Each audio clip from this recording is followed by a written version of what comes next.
My name is Lydia. I'm 64 years old, a widow for 7 years, and I've learned to appreciate the silence of my home like someone who learns to appreciate their own pace, unhurried and without an audience.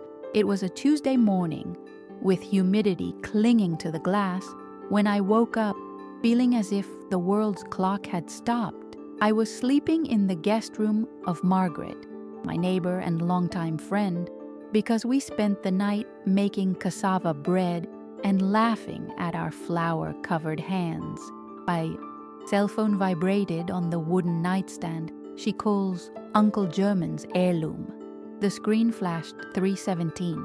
When I answered, my grandson Wade's voice cut out, as if the line had crossed a minefield. "Grandma, don't come home. Please promise me now." Promising without knowing why is like signing a blank check. Even so, I said I would. "In 10 minutes, the street will be cordoned off," he continued, and I heard the engine of his car, a 4-cylinder that always makes a metallic whine gear in second. "Carol and Mark are on the move. They want to paint you as a mess, plant old papers from Grandpa Harold, and file for emergency guardianship with a report bought from Henderson. If you go into that house, you'll find the police and false evidence waiting for you." My mouth felt dry with a snap, like when you leave coffee on the stove for too long. I got up slowly, as if I didn't want to make a sound in my own fright, and went to the window overlooking my street. Margaret appeared in the hallway with her flowery robe and that camphor-scented scent she wears on her shoulder. "Did something happen?" I responded with a gesture for her to look outside, because the words had disappeared from my pocket. Exactly 10 minutes later, the sirens, not the lights, the sirens, rippled the air with the vanity of someone arriving before the truth. I counted impulsively. 1, 2, 3. 17 police cars. They seemed to hug the street to squeeze the air out. The lights reflected puddles and painted the asphalt red and blue, as if someone had spilled 2 stubborn paints. Margaret grabbed my arm, and her cold rings reminded me of the metal workbench in Harold's workshop. "Lydia, what's that?" I knew what it was. I just wasn't sure if I had the strength to name it yet.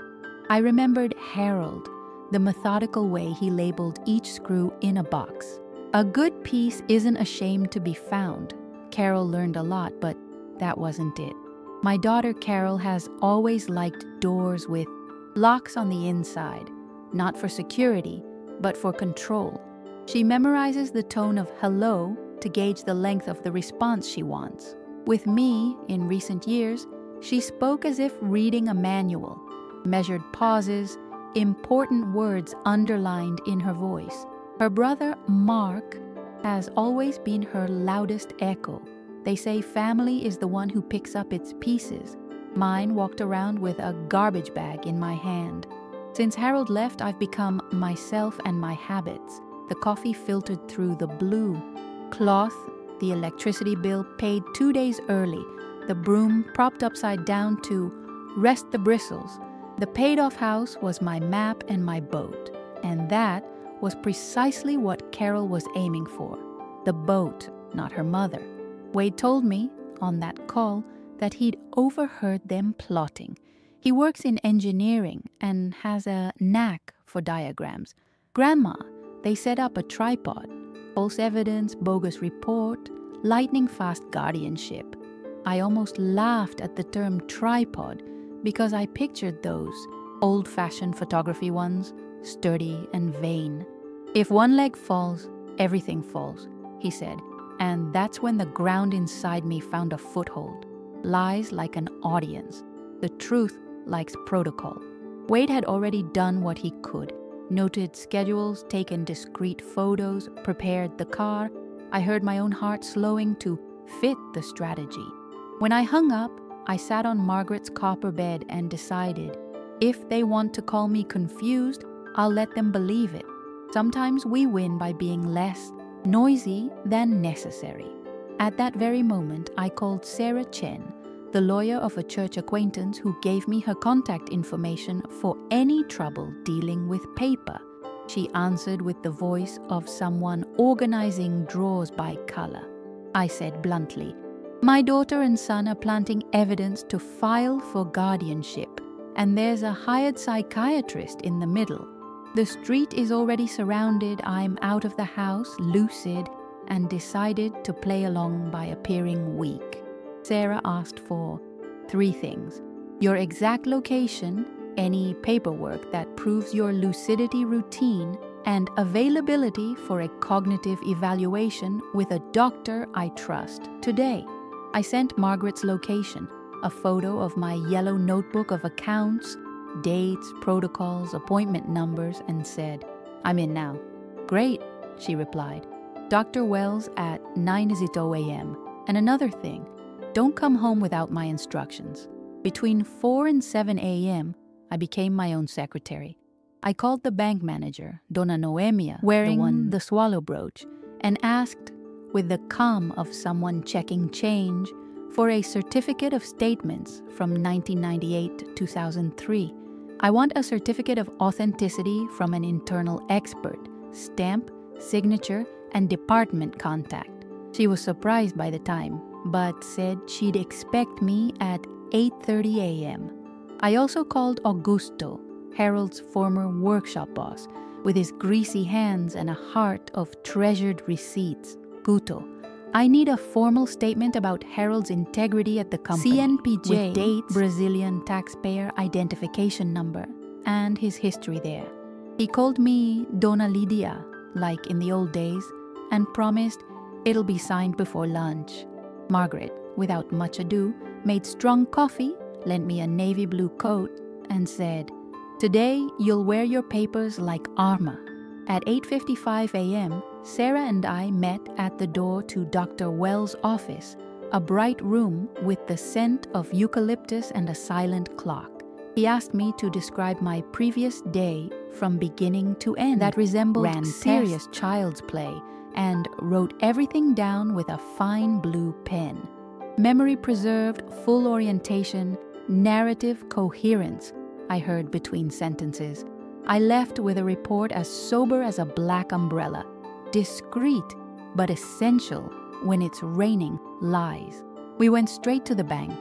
Donna Noemia, her brooch sparkling, handed over a package with a red ribbon and a smile of someone who knows the weight of a sure stamp. At 11:10 a.m., Sarah's phone vibrated. Appointment confirmation. With Dr. Henderson, evaluation appointment at 2 p.m., I took a deep breath. The afternoon would be the table where I would put each piece of cutlery in its place. Lunch that day didn't smell like food. It smelled like paper warmed by nervousness. Sarah urged me to rest, but I couldn't. Margaret's kitchen became a war room. The radio whispered irrelevant news, and all I could think about was the scene that awaited me at 2 p.m. Carol always relied on her overconfidence. At that moment, I wore my fragility like a coat, a little tight, but convincing. I looked at my wrinkled hands and thought about how they had once held so much: a hoe, a steering wheel, the body of a newborn grandson. And now they would serve as proof that I wasn't so fragile after all. Just before my appointment with Henderson, Sarah slipped the recorder into my pocket. "One-party consent is enough, Miss Lydia. If they talk, the law holds them." I felt the light weight of the device, as if it were a precious stone wrapped. Remember? Show doubt, show forgetfulness, but don't lose the thread. They will give in. I took a deep breath and rehearsed a childhood memory, the ones laden with the smell of wet earth, to use as a distraction if necessary. It was strange having to appear weaker than I was, but I realized that strength sometimes wears the mask of surrender. Henderson's office looked more like an airport waiting room than a doctor's. Gray armchairs, a generic scene of a boat on calm seas, and a chill that didn't come from the air conditioning. Carol was there, impeccable in the beige dress she wears for condominium meetings, and Mark chewed gum with his mouth half open as if he owned the scene. When they saw me enter, they feigned surprise, but I saw the gleam in their eyes. The plan was on track. "Mom, I'm so glad you came. We only want the best for you," Carol said, arranging her bag on the chair as if setting a trap. Henderson emerged minutes later, wearing a suit too light for a psychiatrist. He looked at me like someone evaluating used merchandise, quick but interested. "Miss Lydia, sit down. Let's talk about your routine." I forced a hesitant laugh, ran my hand through my hair, and feigned confusion. "Oh, doctor, you know the other day I thought it was Saturday, but it was actually Wednesday. My head is sometimes a square full of pigeons." Carol smiled victoriously, and Mark exchanged glances with her. I kept up the act. Inside, my mind was an alphabetized file cabinet. While Henderson hurriedly took notes, Sarah pretended to review papers, but she was ready for the moment. He began asking mechanical questions, and I answered with a stumble here, a pause there. "What's today's date?" "Oh, yeah, end of August, isn't it? I always get confused, doctor." Carol clasped hands, savoring the theater as a main course, but what they didn't know was that their every word would be the rope to tie their own feet. When Mark, anxious, whispered, "This will Quick." be..." The recorder picked it up. When Carol murmured, "Until the judge signs off, she won't even understand what happened," it caught it too. It was at this point that Sarah stood up and asked to speak. "Before we continue, doctor, I have documents that need to be included in the evaluation. The Code of Medical Ethics requires consideration of prior reports and counter evidence." Henderson bristled, but couldn't deny it. Sarah opened the folder as if revealing marked cards. Dr. Wells's report, the bank's statement with an official stamp, Augusto's testimony from the garage. Henderson cleared his throat uncomfortably and tried to return to the questions. Sarah then looked at me and gave the agreed signal. I adjusted my coat and said, "Doctor, can I show you something to help me remember things?" And I let her turn on the recorder on speakerphone. The room grew dense like the air before a storm. Carol and Mark's voices came out clear, celebrating the planting of evidence, discussing the rush of the hospitalization, mocking my memory. Carol's face drained of color instantly, like a candle blown out by the wind.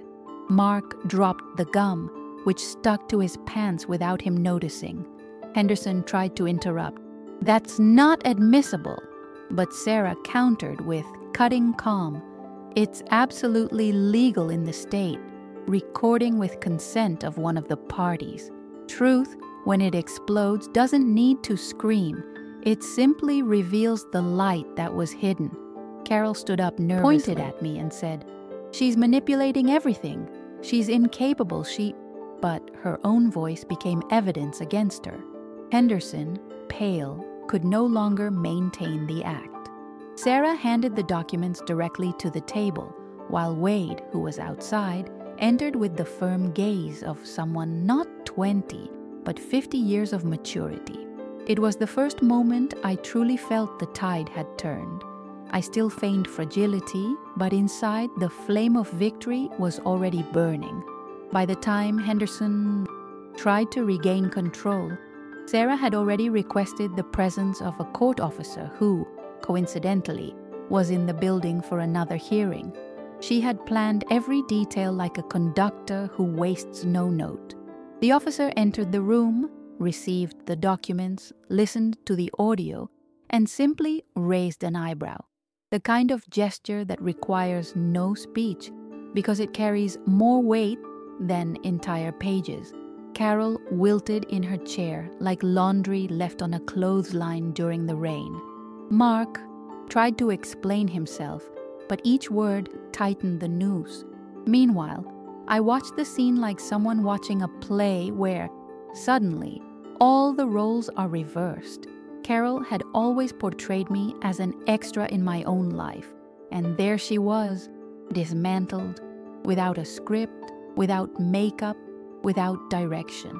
I remembered Harold and the phrase he'd often repeated, Those who lie to gain time lose everything when the clock wakes up. The clock had woken up, and the ticking was too loud for them to pretend not to hear. Amidst the confusion, Margaret entered discreetly with a bottle of water and handed it to me as if it were a trophy cup. "Go ahead, Lydia," she murmured, and the sound seemed more powerful than any court ruling. I drank slowly, looking Carol up and down, not with hatred, but with a clarity that only long-lasting pain can bring. My daughter had crossed a line that would never be erased. Blood doesn't wash away betrayal. It only colors its record. The officer called for police, and within half an hour, 2 officers entered the office. The patrol cars that had previously come to hunt me were now there to round up the real criminals. Carol resisted, claiming it was a setup, but the audio played like background music to a movie without any heroes on her side. Mark was led away with his head down, and Henderson, under pressure, could barely sign the release form. I remained seated, maintaining my fragile appearance. It was the final scene of my performance, and I wanted to end it with a bang. As we left the building, Wade walked beside me, holding my arm like a victory lap. He looked at me and said, "Grandma, if I hadn't overheard that conversation, you might be locked in a white room right now." I took a deep breath, and the air felt heavier than ever, bringing both relief and sadness. "You saved more than my house, Wade," I replied. "You saved the part of my history they tried to erase." Back at Margaret's house, I sat in the creaky green armchair as if it were an old accomplice in our conversations. I didn't want to go back to my house right away, not because it wasn't mine, but because at that moment it was permeated by invasions, police, and dirty hands rummaging through drawers. "It's like clothes you can't put on after a fight," I explained to Margaret, and she understood without needing to elaborate. Sarah called me late in the afternoon. "Miss Lydia, the situation is on track. Carol will be prosecuted for financial abuse and fraud. Mark as an accomplice. Henderson for forged report. You will be called to testify, but not as the accused, as a victim." I thanked her, but remained silent for a few seconds. Being called a victim was strange. I didn't feel like a victim. I felt like a survivor. Maybe that was the difference between someone who surrenders and someone who decides to turn the tables. That night, already in my pajamas at Margaret's house, I stared at the ceiling with a mixture of pain and victory. I thought about how many mothers grow old without knowing that within their own families, someone is setting traps for money. I thought about how old age is treated as weakness, when in fact it can be the most strategic phase of life because we learn to play it quiet. And I, in that early morning that began at 3:17 a.m., learned that sometimes the best weapon isn't to scream innocence, but to let the enemy speak loudly until their own voice condemns them. The next morning, I woke to the smell of fresh coffee. Margaret was brewing, but it wasn't just the coffee. It was the smell of a new beginning. My hands trembled not from fear, but from the adrenaline that hadn't yet dissipated. I ran my fingers through my short hair, looking at my reflection in her living room mirror, and noticed something I hadn't seen in a long time: a firm gaze. It wasn't just the court victory that mattered. It was the fact that I had reclaimed my own place in the narrative. I grabbed my little yellow notebook, the one I used, to jot down bills and appointments, and wrote on the cover, "Don't forget who I am." It sounds simple, but for someone who was nearly declared incompetent, it's a declaration of war against erasure. I wrote the date, 3:17 a.m., as if it were the baptism of a new cycle. Every number from that early morning was now etched into my history, and I wanted to ensure that if one day my memory truly failed, this record would survive. Wade arrived shortly after, carrying a sweet roll from the bakery on. He looked exhausted, his eyes red from a sleepless night, but his smile was a wall. "Grandma, they can't touch you now. It's all in the process." I thanked him and took his hand. "You inherited from Harold not the workshop, but the sense of justice. He also never put off what needed to be done on time." Wade laughed lightly, but I saw his eyes fill with tears. During that day, I began to think about the weight of my home. It was the place where I built my marriage, where I watched Carol grow up, where Harold organized his tools. But now, the memory of police cars and rummage through drawers seemed stronger than the good memories. I didn't want the place that should have been my refuge to become a scene of invasion. I decided that once everything was settled, I would sell the house, not out of fear, but out of dignity. Houses carry memories. Sometimes you have to let one go to breathe. That afternoon, Sarah visited me with a stack of already filed documents. She explained, point by point, how the case would proceed. "What they tried to do to you is called elder financial abuse. The law treats it as a serious crime. We're going to expose everything: the planting of evidence, the forged report, the attempted fraudulent guardianship." I listened in silence, admiring the woman with the slanted eyes and the precise delivery. "And you know what else, Ms. Lydia? You've become an example. Many don't have the chance to turn things around, but your story can pave the way." That night, Margaret took me to her balcony, where we always gazed at the moon and talked about the old days. "Did you realize, Lydia, that it wasn't just about winning over your daughter? It was about showing that age isn't synonymous with weakness. You put on such a good performance that even I was fooled for a few seconds." I laughed, a tired but genuine laugh. "Margaret, if I hadn't learned to be silent so many times in my life, I might not know how to use silence to my advantage." In the following days, news began to spread through the neighborhood. Some whispered at the bakery, others commented in the grocery line, "Did you see? Carol set her own mother up." I wasn't seeking fame, but I couldn't control the wind. And for the first time, I didn't care. Let them talk. Let them know. Every comment was a barrier to further attempts. Who would dare repeat the farce after such exposure? The shame, this time, wasn't mine. That's when I received an unexpected call. Defense attorney tried to schedule a family meeting to avoid public outcry. I immediately refused. If she wanted to resolve this at home, she shouldn't have called the police in the middle of the night. Now, let her explain herself in court. I ended the call with the calm of someone closing a door that will never be opened again. I realized then that overcoming wasn't just about winning, it was about not backing down out of misplaced pity.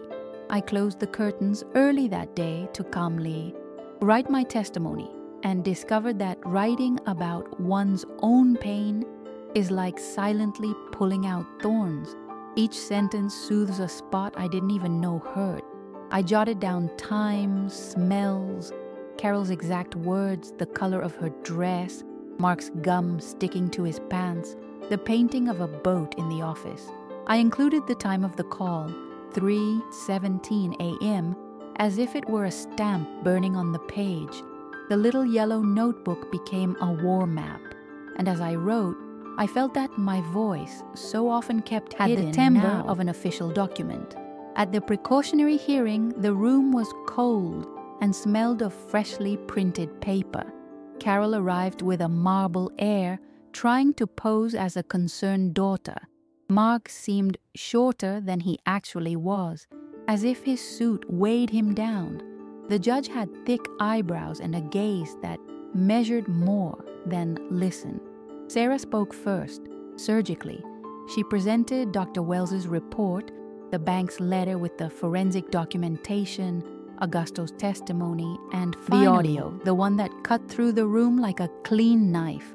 When the sound of planting echoed, I saw the judge's pen pause in midair, suspended between what was said and what could no longer be unsaid. Carol's defense tried the melodramatic route. My mother is confused, influenced by neighbors, ambitious lawyers, and an impressionable grandson. But each sentence hit the wall of facts and came back with mud. Sarah then requested a restraining order, a ban on approaching and acting in my name. The judge granted it immediately. I felt an internal click, like a padlock locking from the inside to keep the outside in. It was the first night since the siege of police cars that I slept with my pillow without negotiating with my thoughts. In the days that followed, I received calls from unknown numbers, local reporters, curious onlookers, even a woman from the health center who wanted to congratulate my courage. I thanked them but kept the door locked. It wasn't a spectacle, it survival. Margaret said my story could help others, and I agreed, but I decided to speak only after the dust had settled. I first needed to rebuild the Lydia who walks around in flip-flops indoors without fear of passing in front of her own window. I returned to my house with Sarah and an officer just for a quick inventory. The gate creaked with the same note as always, and yet it sounded like a different song. I opened Harold's drawer where he kept tape measures and labels. The smell of old oil hit me like a liquid memory. I grabbed a red-handled screwdriver, his favorite, and put it in my bag. I'll take it with me to remind me that repairs are also a tool for those who love, I thought. I walked through the rooms, listing objects like someone saying goodbye to passengers at the dock. Some would stay, others would continue their journey with me. The bank concluded the expert analysis. The old statements had micro-font differences, spacing that didn't exist at the time, and a stamp, non-existent in the internal stamp catalog, a well-rehearsed but misstepped fake-out choreography. Dona Noemia handed me the report with a long handshake, that swallow shining on her chest. "Your name is as clean as it always was, Dona Lydia." I almost replied that a name doesn't get dirty on paper, it gets dirty in dealings. But I just smiled, because sometimes the wisest answer is the one we keep. On a warm, windy afternoon, Wade took me to see a small apartment he'd found on a website. 2 large windows, a parquet floor with honest marks, a kitchen big enough to fit my filtered coffee without stirring up memories. It wasn't Florida yet. It was an in-between place. "Grandma, it can be temporary until you decide your next step," he said, fiddling with his keychain with the concentrated manner he'd inherited from Harold. I walked through the rooms, tapping my heel lightly on the parquet as if testing my heart. I felt like I could sleep there without negotiating. Sometimes, temporary is the most beautiful bridge. The following week, I received confirmation. Henderson suspended. Medical board opening an investigation. I sat in Margaret's green armchair with a thin blanket draped over my legs and closed my eyes. It wasn't revenge. It was the world aligning 3 gears that had been knocked out of whack. Form, evidence, voice. I, who had been thrust into the role of incapable, was now signing my own script. And I promised myself one simple thing, written firmly yellow in the E: never again will I underestimate my calm. The other night, I dreamed of Harold in the garage, leaning against the blue car he called stubbornly elegant. He handed me the red-handled screwdriver and said, "Tighten what's loose, loosen what's stuck, and keep going." I woke up smiling. Not because everything was resolved, processes move at the pace of paper, but because I understood that my life no longer needed to be spent on the street surrounded by 17 patrol cars. The siege is over. Now I'm the one who sets the direction of the patrol with my notebook, my grandson, my friend, and a peace that doesn't accept guardianship. The following days brought a strange mix of routine and novelty. Routine because I still got up early, still brewed coffee in the blue filter, and still enjoyed recording the cost of bread in the yellow notebook. Novelty because, for the first time in a long time, I felt every gesture carried the weight of choice, not obligation. Even the sound of the kettle sounded different, as if reminding me, "You survived the siege, now breathe." The neighborhood, which had previously seen me as the discreet lady with her hair tied back, began to see me through a different lens. At the market, the cashier whispered, "You're brave, you know." At the bus stop, a girl I barely knew handed me a yellow rose. I didn't ask for the spotlight, but I learned to accept the small gestures as proof that my story wasn't just mine. It was as if each glance said, "You paved the way for others." This made me both proud and sad, because it meant many others were going through the same thing. Wade came every day, even when he had a backlog of work. He reviewed paperwork with me, updated me on deadlines, but also took care of simple details, changing Margaret's porch light, fixing the creaky window latch. "Grandma, safety is in the details," he would say. And I thought Harold, if he were alive, would applaud his grandson. It was as if the two met in Wade, the grandfather's rigor and the young man's courage. One afternoon, I received a summons to give a formal statement. The walk to the courthouse seemed longer than usual, perhaps because I was carrying not only documents but also heavy memories in my bag. When I entered the room, I felt the chill of the air mixed with the heat of the bright lights. The prosecutor looked at me with respect, not pity, and that was already a silent victory.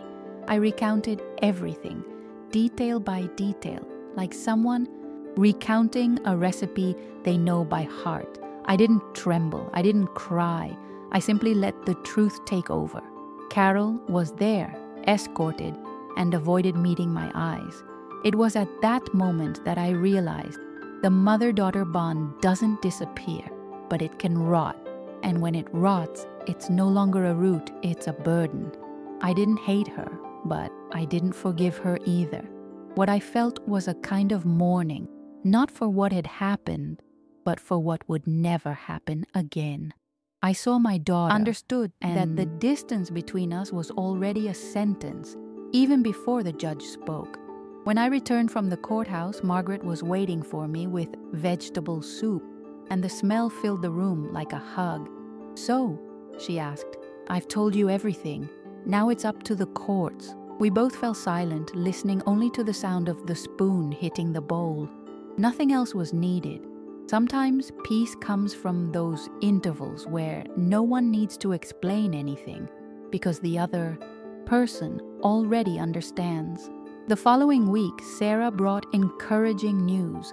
The judge had agreed to include all the defense's material in the main case, and the charges against me were officially dismissed. "You're no longer a defendant, you're an injured party," she reinforced, with that familiar, confident tone. I took a deep breath and thought, they tried to erase me and now my name is clearer than ever. It was like dusting off an old photograph and discovering the smile was still there. That same night, I decided to act on my idea of selling the house. I called a well-known real estate agent and scheduled a visit to evaluate the property. It was strange to think about tearing down the walls that had held my wedding, my birthdays, my simple family celebrations. But I understood that memory doesn't live in bricks. It lives in what we carry with us. I already had the yellow notebook, Harold's red screwdriver, and my newfound courage. The rest I could leave behind without fear. The realtor arrived on a sunny morning, clipboard in hand and a trained eye for value, where I saw only dust. She walked through the rooms, jotting down measurements, commenting on the brightness, praising the backyard Harold tended as if it were another child. I, however, gazed at every detail as if saying goodbye. The vein-shaped crack in the living room wall, the worn blue tile in the kitchen, the sun-drenched stain in the hallway where the old rug had been. I didn't feel sadness. I felt a growing relief, as if each note the realtor made were a key turning in the door to my freedom. As she talked about price, I thought about destination. Florida always appeared like a whisper in my dreams. Constant sunshine, wide streets, markets full of colorful fruit, and a quieter life than the one I had here. "Why Florida?" Margaret asked me later. I replied, "Because it's far enough away not to hear echoes and close enough not to lose my voice." She laughed, but understood. I needed a start that didn't carry the shadows of that street lined with police cars. Wade, upon hearing the decision, was silent for a few seconds, then smiled. "Grandma, wherever you are, I'll visit. And if you need me, I'll go with you there." I cupped his face with both hands, feeling his youthful skin and the energy he carried. "No, my grandson. Your place is here, building your story. Mine is different now, but that doesn't break the bond. It just changes the map." It was the first time I'd talked about leaving without feeling fear, only gratitude for having someone who supported me without demanding permanence. The house didn't take long to sell. Surprisingly, a young couple showed interest within the first week. They were enchanted by the backyard and said they wanted to raise children there. I heard that and felt a pang in my chest, not from pain, but from a cycle. The same house that had been the scene of betrayal would now be the setting for another family's new beginning. The papers with a firm hand. As the pen crossed the final line, I realized it wasn't just a property I was handing over. It was the burden Carol and Mark had tried to use against me. As I said goodbye, I walked through the rooms one last time. I touched the bedroom doorframe, ran my hand along the stair railing, and let my palm rest on the kitchen sink. It was as if I were gathering invisible crumbs of life. I closed the door slowly without looking back, because I knew that looking too much is a way of trapping the soul in the wrong place. Margaret, who was with me, took my hand and said, "Now you feel light, Lydia," and I truly did. A few days later, I bought my ticket to Miami. The simple act of choosing my seat on the plane gave me a sense of power I hadn't felt in decades. I wasn't going to escape. I was going to start over. I packed my bags carefully. A few clothes, documents, my yellow notebook, Harold's screwdriver, and a black and white photo of our wedding day. Nothing else. The rest was left behind, along with the echo of the early morning when my life was nearly stolen. Wade and Margaret's goodbye was filled with tears, but also with laughter. "It'll be weird not hearing you clapping your hands to call me in the backyard," Margaret said, hugging me. Wade, for his part, tried to hide his tears, saying he just had a cold. "I'll text you every day, Grandma." I stroked his hair and promised, "And I'll text you every day. Distance doesn't erase roots." I climbed into the taxi with a heavy heart, yet at the same time, full of space for the new. On the plane, as the engines roared and the city grew smaller outside the window, I felt life return to me, a command that had almost been ripped from me, the power to decide where I was going. I thought of Carol, Mark, Henderson, all now trapped by the consequences of their actions. I thought of Harold, who perhaps smiled from somewhere, proud of the way I used silence, patience, and trials to win. And I thought of myself, Lydia, who at 64 discovered that it's never too late to turn the tables, even when they try to steal the board from us. Arriving in Florida was like passing through a curtain of light. The airport, filled with mixed voices in different languages, gave me the sense of anonymity I craved. No one knew me. No one owed me an explanation. I took a yellow taxi that smelled of mint, and through the window I saw palm trees lined up like welcoming sentinels. The driver talked rapidly about the weather, and I smiled. Not understanding everything, but understanding the essential. I was far from the crime scene, and that was healing in itself. I found a small, furnished apartment in Miami Beach, facing a quiet street. The walls were too white, almost lifeless, but I realized it was perfect. I could paint my own colors without inherited stains. On the first day, I bought a navy blue tablecloth and placed it on the table like someone planting a flag in conquered territory. The emptiness of the space didn't scare me. On the contrary, it reminded me that starting over is also the art of decorating little by little. The routine formed delicately. I would wake up early, walk to the bakery on the corner, try different breads, and try to converse with a broken accent. Little by little, neighbors began to greet me. A Cuban woman, Dona Mercedes, brought me strong coffee in a flowered mug and said, "Welcome, my sister." I laughed and accepted. It was as if each new gesture was sewing a fabric of belonging onto my shoulder. Even in another country, the legal process continued. Sarah emailed me weekly reports. Each update was like an anchor reminding me of the past, but also like a sail pushing the boat forward. "Carol is being formally charged with conspiracy and fraud," read one message. I read it, sighed, and closed the computer. There was no more pain, just the realization. Justice didn't need my daily presence to function. I had already done my part. Wade video called every night. He'd show me the engineering projects, the blueprints for a building he was helping calculate, and ask about my routine. "Grandma, how's the sea over there?" I'd turn the camera to show the waves crashing against the coral and say, "The sea is like life, Wade. It never stops moving. But we choose whether to learn to swim or just watch from the sand."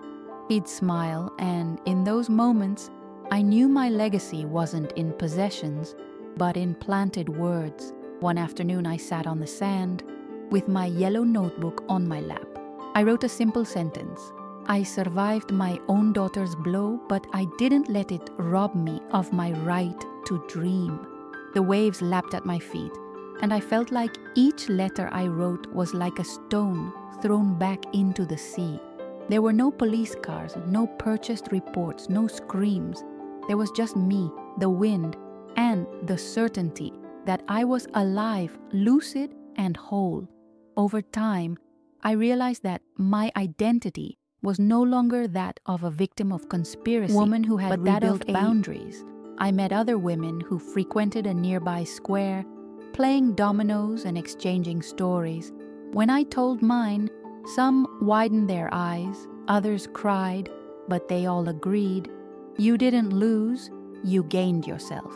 That phrase lingered with me like a sweet perfume that doesn't easily fade.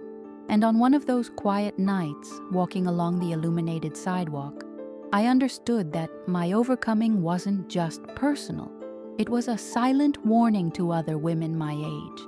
Never underestimate your calm, never surrender your voice, never let paperwork steal the life that only you know how to tell. I took a deep breath, looked up at the stars that didn't need a medical report to shine, and wrote in my notebook, "Here ends the conspiracy. Here begins my freedom." Over time, I began to rebuild small rituals that reminded me of who I was before the storm. I returned to sewing, an activity I had neglected when the fights with Carol began to sap my energy. I bought colorful scraps and made a quilt that seemed to tell my own story. Dark parts, light parts, but all sewn together securely. Each stitch was a way of telling myself, nothing is loose. Everything has come together into something new. Margaret was still present, even from a distance. She sent handwritten letters full of comments about the neighborhood, the neighbors, even the gossipy baker. I read every word like someone listening to an old song on the radio. In her last letter, she wrote, "You've become a topic of courage around here, Lydia. People say that if it were up to them, they wouldn't have made it. But I say you just did what you always knew how to do. Hold on tight when the wind decides to blow hard. I smiled to myself, imagining her voice. Little by little, news about Carol and Mark made its way into the local newspapers. Headlines spoke of fraud against elderly woman and guardianship scam dismantled. I didn't celebrate. It wasn't a victory to be applauded. It was an exposed wound for others to see and not repeat. What comforted me was the thought that, somehow, my struggle could prevent further traps for other women in the same situation, that my name would serve as a warning, not a spectacle. One late afternoon, I sat on a park bench and watched a group of children flying kites. They ran around laughing, stumbling, and getting up again, unafraid of falling. And I realized that this is what life is: falling, getting up, holding onto the string, and keeping looking up. I felt like I too was flying my invisible kite, the wind of overcoming filling my tail. I smiled to myself, thinking that Harold would have understood this metaphor well, he who always said that every engine needs air to run. Wade planned a visit to see me in Florida. When I saw him arriving at the airport, tall, carrying only a backpack, I felt like my life was complete again. We hugged for a long time, and he said, "Grandma, I needed to see for myself that you're okay." We walked along the shore, and I pointed out my apartment, my favorite market, and the colorful quilt. "It's beautiful, Grandma. Every piece has a story, right?" "Yes, my grandson. And all of them together make up who I am now." During that visit, Wade told me he wanted to create a project to protect seniors from similar scams, using his engineering and technology experience. It was seeing what they tried to do to you that made me realize how urgent it is to create tools to prevent this. I listened to him, with tears in my eyes, realizing that the pain I suffered was bearing fruit in protecting others. It was as if the flame they tried to extinguish in me had lit a torch to illuminate the path of many. One rainy night, we sat on my apartment balcony and just listened to the water lapping against the railings. Wade said, "You know, Grandma, I think Grandpa Harold would be proud. You turned a stunt into a lesson in endurance." I looked up at the dark sky and replied, "He always said dignity is non-negotiable." I just followed his playbook, my way. We were silent after that, listening to the rain as if each drop were a quiet applause. When Wade returned to Brazil, I felt a void, but not a void of loss. It was a space of hope. He left me a note stuck to the refrigerator. "Never forget, 3:17 a.m. was not a time for fear. It was a time for a new beginning." I tucked that piece of paper into my yellow notebook, among pages full of notes, and I decided that when the time came to tell my story publicly, that would be the title, 3:17 a.m., because it wasn't the minute my daughter tried to knock me down, but the minute my grandson saved me. Months later, I received the news of the final conviction. Carol was sentenced for financial abuse and conspiracy, Mark as an accomplice, and Henderson lost his medical license, in addition to facing criminal charges. I read the official document in silence, without celebration or anger. It was like watching a tree fall that was already rotten from within. The noise is loud, but the fall is inevitable. I didn't wish anyone misfortune, but I felt that justice had put every piece back on the board. I then decided it was time to turn my experience into something bigger. I sought out a community center in Miami that offered lectures and conversation circles for seniors. I was shy at first, but when I told my story, I saw tears well up in several women's eyes. One of them said, "I thought this could only happen to me. Now I see I'm not alone." It was at that moment that I understood. My overcoming wasn't just mine, it was also for those who listened to me. Over time, I began to be invited to other meetings. I never presented myself as a victim, but as a survivor.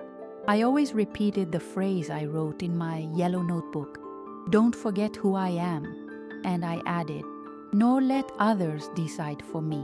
It was impressive to see how simple words could open windows into the minds of those who thought they were locked away. I, who had almost been silenced, was now lending my voice so that others could find theirs. At these lectures, I always brought Harold's red screwdriver. I'd show it to everyone and say, "This isn't just a tool, it's a reminder.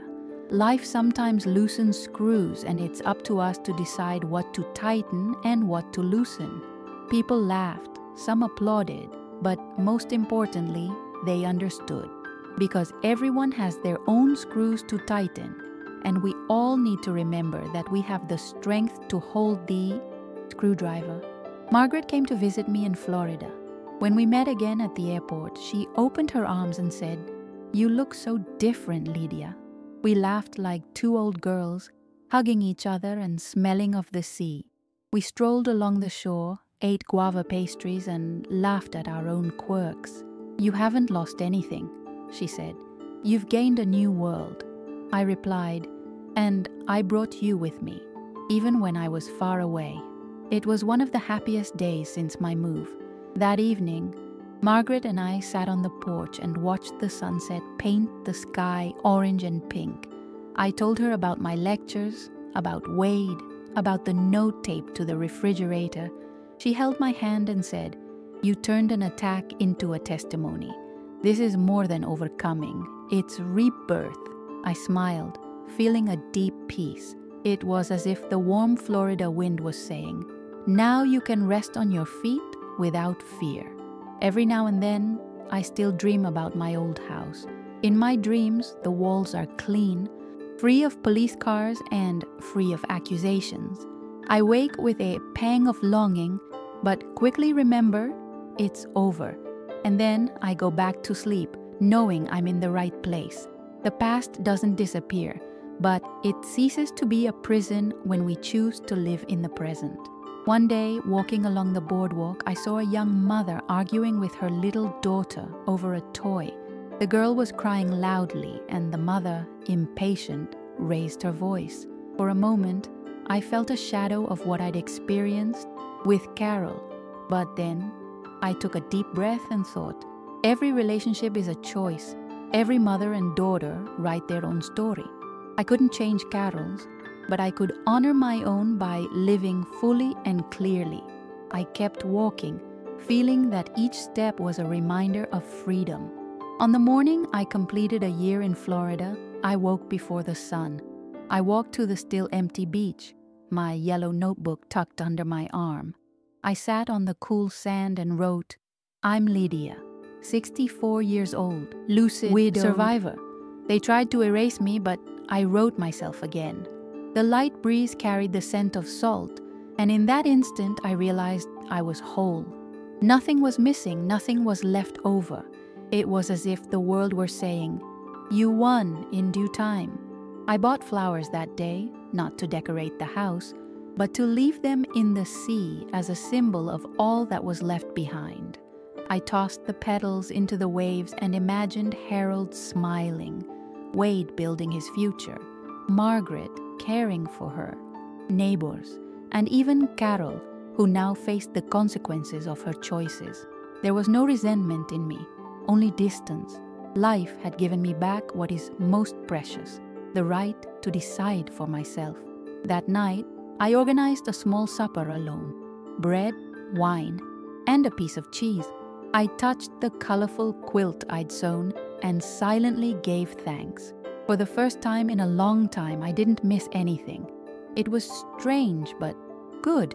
I understood that overcoming obstacles isn't about shouting victory. It's about being able to sit at the simple table of life and feel at peace.